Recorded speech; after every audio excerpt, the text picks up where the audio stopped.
Welcome to Launch Your Leadership. My name is Tim Jacobs, and I'm so glad to have you here tuned in today. A lot of my career has been in a position where I've seen countless team members' attendance at work. There are many, many examples of people who I've seen do outstanding work, yet their biggest hangup was either getting to work on time or getting to work at all. It can be baffling that one of the biggest struggles I've watched as leaders have voiced their frustrations to me about their teams is sometimes it's the simplest thing, like showing up to work that they have to coach their teams on. So today I want to talk about how to build a dependable team. But the key to this starts with each one of us. Here today, we're going to dive into practical steps you can take to ensure that dependability begins with you, the leader, and how that trickles down to your team. We're going to cover your responsibilities, how to accelerate your team to get the results you want, and what to do if someone isn't carrying their weight. So the first thing that we need to do as leaders is to model dependability. A dependable leader, what does that mean to you? What is the definition? What are the things that come to mind when you think of yourself as being a dependable leader, or if you're trying to get into leadership? Do you even know that this trait and this responsibility of an individual even matters? Well, somebody who is dependable is punctual. They are consistent. They are accountable. And these things, they set the tone and the standard for the team. Faithfulness in small matters reflects how you'll handle bigger responsibilities. As a leader, it's your job to start with that, to be reliable in everything, setting that example for your team. I'm sure you probably heard leaders say, I wouldn't ask my team to do something that I wouldn't. And for the most part, that's a pretty true statement that we should be willing to learn. We should be willing to put in the time, the effort, those type of things to make sure that we're not requiring more of those that we lead than we are of ourselves. We're, as leaders, held to a higher responsibility. So right out of the gate, if you want team members, no matter what regard that you have a team and where that sits in career, in your home, in your church organization, no matter what, if you want dependable team members, then guess what? You have to show that you can model dependability. When there's something to be attentive to, then you need to start there first with yourself. What about the next thing after that? If I first model dependability, then the next thing I need to do as a leader is I need to communicate clear expectations. I've worked in places and I've been around many different leaders, and sometimes my own fault that I didn't communicate clearly. I was in charge of a task or a project, and I didn't get all the details. Number one, I didn't ask a lot of questions that I probably should have asked to make sure that I uncovered all the things that were required. Things like deadlines, timelines, and things such as the details, or who needs to be a part of this project, or who do I need to ask for help, or where do I go to get the information? A lot of times, we give somebody some responsibility, a project, a task, and then they think that they know all the details and they just run with it, which the initiative is great. However, my experience has been that in those instances where I didn't press for the details and the specifics, I often came back thinking I'd gotten everything taken care of, when in the reality of the end result is I missed some things. I didn't bring everybody in. Maybe I missed a perspective. Maybe I missed the deadline. Maybe I was in the middle of it, and then that request was asked of me to perform the task or the presentation. And here I am halfway through, and I didn't realize that we had that type of deadline. So when you're a leader, even when you are reporting to someone, no matter which role you're in, you need to be very clear on what those expectations are. In the role of a leader, you have to define what those goals are, what those timelines are. You need to make sure that you do everything in your power to avoid confusion and avoid misalignment. This principle is spelled out perfectly in Habakkuk chapter 2, verse 2, when the prophet says, write the vision, make it plain upon the tables, that he may run that readeth it. So, as a leader, you must provide clear directions so that our teams, each one of us, can work confidently toward their goals without any ambiguity at all. So, in talking about dependability, when you think of the team that you have, or the team that you're building, or the team that you want to have, one of the things that I've learned in my leadership journey is I want to make sure that I give attention to understanding who an individual is, because that's how I want to be treated. It's basically the golden rule. Treat people like you want to be treated. So the next step here on how to build a dependable team is just simple. Treat people as human beings. A lot of times when we're building a team and we're trying to accomplish a goal or a mission, we have a tendency to treat people as human doings. And we get that responsibility, that work ahead of the individual. When the reality is, and we know this to be true, we all have families, we all have lives, we all have different things outside of that particular role. And when there are competing responsibilities and tasks in our lives that pull our attention or pull our time or pull our energy, then oftentimes we can get stuck in this trap of thinking that none of those things on the peripheral ever exist. And the reality is we know they do. People get sick, they take vacations. People have crises that come up in their lives. It's very important for a leader to build trust and also build that respect. And when you do that, you're going to foster more dependable teams. When you do that, people will work harder for you. If you truly, genuinely show that you care for that individual, then they will be more dependable. When you can have that relationship with somebody, that understanding and that respect as you want to be treated, you show that to the people that you lead, then guess what? They're going to break their backs to do a good job for you. They're going to break their backs to learn more, to be a better employee. They're going to do more than just the bare minimum and what is required. If we can treat people the way we want to be treated, then we're going to build a positive, trustworthy environment where dependability can thrive and it becomes a part of the culture of your team and your organization. Now, the next thing that we have to do, it kind of goes hand in hand with this. These next two kind of play together, but we have to prioritize the main things. You know, dependability often comes from knowing and prioritizing what truly matters. If you focus on the right things as a leader, you'll be able to guide your team with clarity and purpose. There's going to be so many different objectives in an organization. There's going to be competing objectives and goals. And because of that, resources might get depleted. Or you might have to try to manage around people's days and times and energy or whatever the case may be. But if you prioritize the main things and you keep that at the forefront and you always know what you're leading towards, then that alignment of your time, of the energy with those most important tasks, that is what's going to propel your team into a higher rate of success. Now, again, let's not skip over this fact that you as a leader have to lead by example. You have to prioritize the main things in life. And that comes with some boundaries. That comes with building in that time so that everybody understands our priorities are in the right order. Our priorities are first, we have to put the Lord first. And everything we do, seek first the kingdom of God, His righteousness. That's what we have to do first. Because if we don't do that, then none of these other things are going to fall in line the way that we want them to. From there, it's family, then purpose.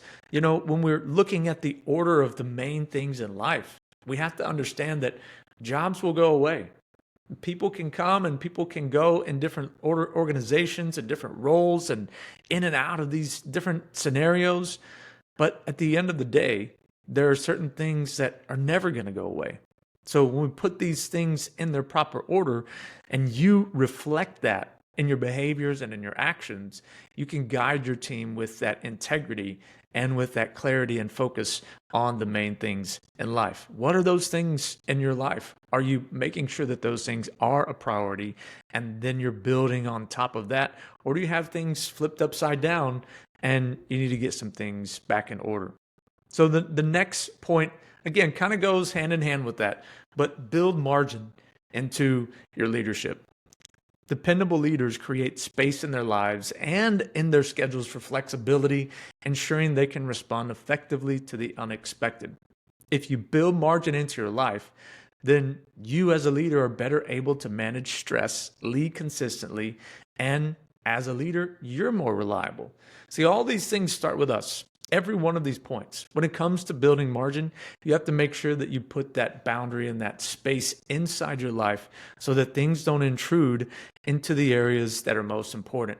Sometimes that means, if it is at all possible, that you have to take that cell phone and you have to remove certain apps that are distracting you when you unplug from work and get back home. Maybe you have to remove, if at all possible, I know sometimes it's not, but maybe you have to remove that work email off of your device. Maybe you have to remove that communication app, whether it's Slack or whatever app that you use to communicate with your work team. Maybe you have to completely remove those things, draw some boundaries, and let people at work know, hey, this is what's important to me. If I don't build that margin in, then I'm no good to the days and the times and the projects and to the people around here. I'm no good as a leader if I don't build that margin in. I need that space. I need those boundaries. And you have to be intentional with that. Early on in my leadership journey, I tried to make sure that I was completely plugged in every second of the day. When I actually found out that I was taking time away from vacation time, I was plugged in nonstop. And you know what? I didn't even need to be. I didn't have to respond to those emails. I was checking emails as soon as the notification popped up. And guess what? It was informational, and I didn't have to respond to it, and I didn't have to forward it, and I didn't have to go charge into action. It was just more informational than anything. And the more I realized that there was really nothing needed from me at that moment in time, the more I came to the realization that I just needed to take it off, to build that margin in, and to set those clear boundaries and say, this is just who I am and what I need to do. If you do that, then you're going to set your team at ease. You're going to be diligent in these areas and intentional with it. And your team is going to see that they have that flexibility to build that margin in their life. When you do that, you will be more dependable. Your team will be more dependable. And anytime something comes up, you'll be more prepared for unexpected challenges. Think of the opposite. If you never unplug, if you never build that margin in, everything seems like it's a drudgery. You don't want to work those extra hours. It starts wearing on you. You feel like you never have a life outside of that responsibility. And eventually all of your relationships will suffer. Everything starts to suffer. And what it boils down to is you're going to be forced into building that margin. You're going to be forced. Life and your physical body will force you back into a place where you have to cut all of this out. So instead of getting to a place where you build animosity in a team, when you build resentment in yourself or the team, then start with that. Start by building that margin in, and then you'll be able to set yourself up for success as well as your team. Now, the next thing doesn't necessarily mean this is the order that it should be in. Perhaps you can put this at the beginning. Doesn't really matter, but it is just a part of building a dependable team. And you can't neglect this one. You can't do anything with this dependability list, and you can't avoid this. You have to have this particular point in your leadership. You have to believe in the vision. You have to believe in the cause. This newer generation, starting about the millennial generation and moving forward, a lot of the things that they care about when they're looking for work or looking for a community of people to join is a cause, is a mission around a company. They use their purchasing power more for companies that are committed to a cause or a mission than they do with perhaps a great product or quality items. They're more concerned about what mission is driving this company. What cause is my purchase supporting? So think about that when you are leading people, whether it's work or it's church or even in your own home. Think about that. Do you believe in the cause? Do you believe in the mission? And do you show it? Do you show that you believe in the mission by your words and by your actions? So you can't just lead people and tell them to work hard for a company or a cause, and you don't believe in it, And they see that by the way you act, or they see that by the things that come out of your mouth. If you're always talking negatively about those leaders who are casting that vision or who are trying to promote the cause that they're serving, then they're going to look at it and say, well, if this leader isn't bought into it, then I'm not bought into it as well. And you're going to reduce the amount of dependability that you have amongst the team members. You're probably going to find team members who start to rumble a little bit and perhaps even want to jump ship. There's no passion inside of that leader. There's no drive. There's no excitement in that vision or that cause. When you work as a leader with a sense of that higher purpose, then you instill that in your work and it trickles down into those that you lead. And that factor of dependability becomes a natural extension of their commitment to the cause and to the mission. Not their commitment to you, not their commitment to an individual, but to the mission, to that cause. If you're not believing in it, then we can't expect them to believe in it as well. And this last point might seem a little challenging, might seem a little harsh, might seem like, all right, I can do all of these points except this one point. Perhaps you can look at all the first things that we talked about and you can check each one of those off. Not a problem. You can stick to those. You can work on those. And then we get to this one and maybe you get stuck here. But let's talk about it. The last one is getting the right people on the team. Jim Collins wrote a great book called Good to Great. And in this book, he explains how if you're going to build a great team, a great organization, then before you even put the key in the ignition and try to drive the bus, you've got to get the right people on the bus. And because of that, sometimes there's some people on the bus that are not the right people. And so you have to get the wrong people off the bus.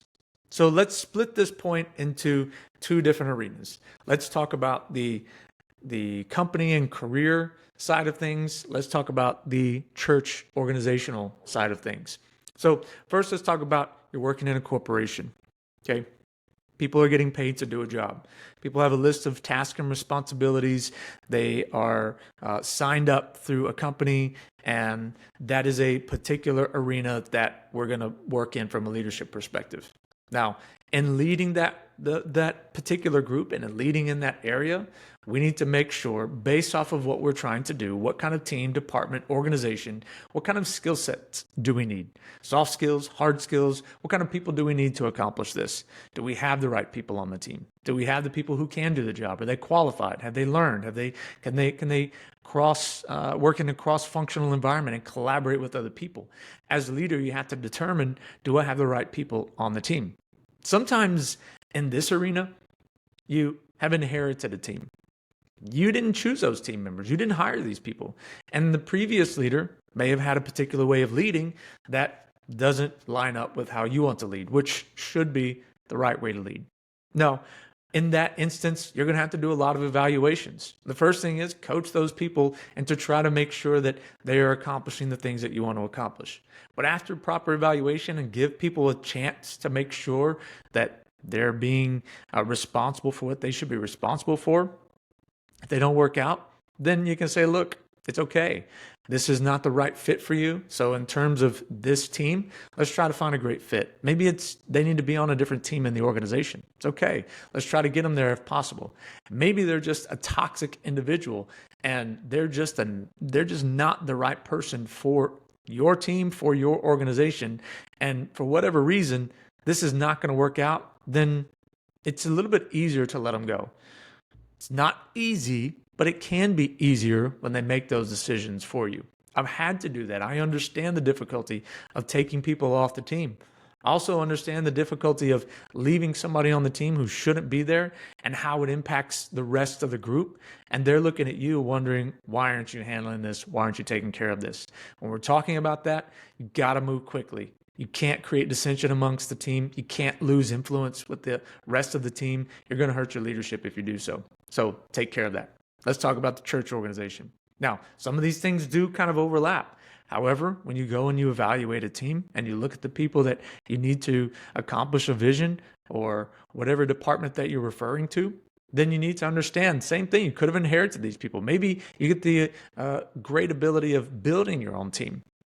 Who do you need on the team? What kind of skills? What kind of diversity of gifts do you need on the team to move that mission forward, to move the cause forward? When you evaluate these individuals from the church side of things, when we're talking about people's souls and we're talking about restoration being the primary focus of a church organization, then it's best to take a step back and to say, you know what, let's evaluate how this person got on the team. Let's evaluate what their skill set is. And then let's talk through exactly what we need to do going forward. Sometimes it could be that it's a perceived wrong fit, but they're going through something in their life.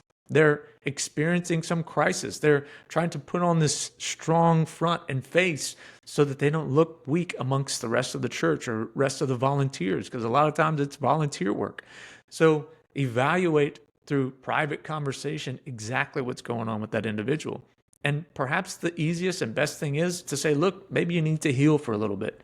Maybe you need to sit for 30 days, for 60 days, for 6 months. Just heal. Maybe there's some things in that individual's life that they didn't know how to share. They really do need a break. They really need to perhaps be on a different team. And it's okay to take a step back and to say, look, we're going to do everything we can to restore. So let's let you heal. Let's let you get to a different team. Let's put you in the right position so we can have successful teams all across the organization. We definitely should seek to handle people in that restorative way. But there is a difference in people's mindset and people's goals when we're talking about church versus a corporation. And if you surround yourself with dependable people, then across your organization, no matter which arena we're talking about, you're going to find that dependable people encourage growth and they strengthen the whole team. So those are the steps and the things that we should be doing, especially as leaders, to start with, to build dependability in our teams and to create that culture moving forward. So let's quickly recap. Number 1, model dependability. Number 2, communicate clear expectations. 3, treat people as human beings. 4, prioritize the main things. 5, build margin. 6, believe in the vision. And 7, get the right people on the team. So thank you so much for watching today. Before you go, I would ask that if you found this video helpful, please don't forget to like, subscribe, hit that notification bell for more leadership insights. And as always, keep leading with conviction and purpose.